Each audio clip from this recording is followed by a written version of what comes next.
Julian Mercer, a 26-year-old financial analyst known for his calm logic and cautious optimism, had always believed that the people closest to you would never betray the trust you place in them, especially not family.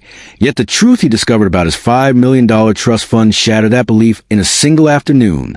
When Julian was 21, his father, Richard Mercer, a man who valued discipline and long-term planning, transferred Julian's inheritance, money earned from decades of business investments, into a trust that was meant to support his son's future, a home, a business, stability. But instead of placing Julian directly in control upon adulthood, Richard allowed his wife Elaine to oversee the fund temporarily until Julian finished his degree. Julian didn't object at the time. Elaine had always been the elegant, composed center of their household, confident in her decisions and protective of her family. She called it safe hands, repeating the phrase whenever Julian asked about the trust, and for 5 years she assured him the money was secure, untouched, and growing quietly. Julian tried not to doubt her, though something about her rehearsed calmness always made him uneasy. Elaine discouraged him from reviewing statements, insisting that the accounts were complicated and that he should focus on building his career rather than stressing about paperwork. "Trust me," she would say, tapping his hand lightly as though the conversation didn't need further explanation. So Julian trusted her until the day everything unraveled. One rainy afternoon, Julian received a call from Dana Carlisle, the family's longtime attorney, asking if he could come to her office regarding financial discrepancies involving his trust. Her tone was careful, almost too careful, and the moment Julian hung up, a cold feeling settled in his stomach. He arrived at Dana's office within the hour, water dripping from his coat, heart pounding in a rhythm he couldn't calm.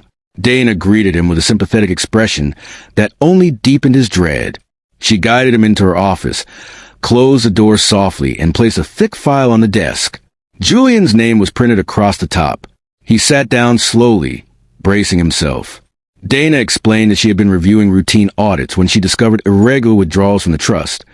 Withdrawals authorized by Elaine over the course of 5 years. Large sums. Frequent. Completely undocumented. Julian felt his throat tighten as he scanned the pages.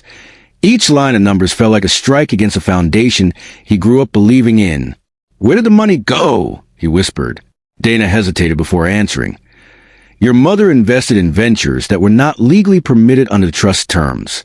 Most of those ventures failed." Julian stared at her, stunned. He had expected negligence, maybe carelessness, but not this. Not intentional decisions. Not risks taken with money meant for his future. "Did my father know?" Julian finally asked, voice shaking. Dana shook her head slowly. Richard had trusted Elaine completely, just as Julian had. As the truth settled, Julian felt a strange mixture of anger, disbelief, and heartbreak. The money wasn't just wealth. It was his father's legacy, a gift of security meant to protect him long after Richard was gone. And now it was nearly gone. Julian drove home in a daze, the windshield wipers keeping rhythm with the turmoil inside him. When he walked into the living room, Elaine sat on the sofa reading a magazine, completely composed, as though nothing in the world could disrupt her perfectly curated calm. "Mom," Julian said quietly. She looked up, smile soft and practiced. "Back early." Julian set the file on the coffee table. Her face tightened instantly. "Why didn't you tell me?" he asked, trying to keep his voice steady. Elaine's mask cracked for the first time in years.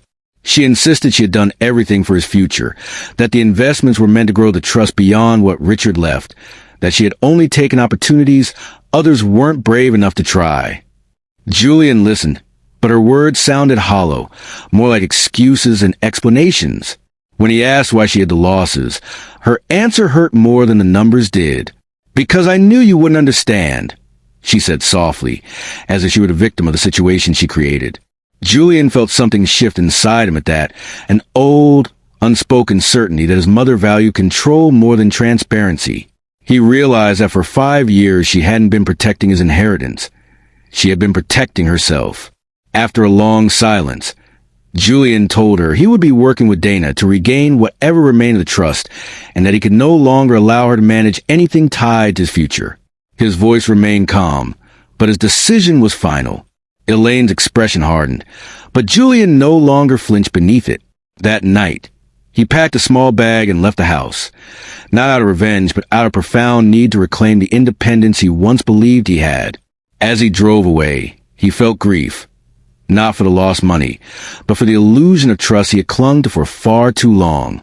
The inheritance was nearly gone, but in its place, Julian found something that mattered far more: the strength to walk forward without relying on safe hands that had never truly been safe at all.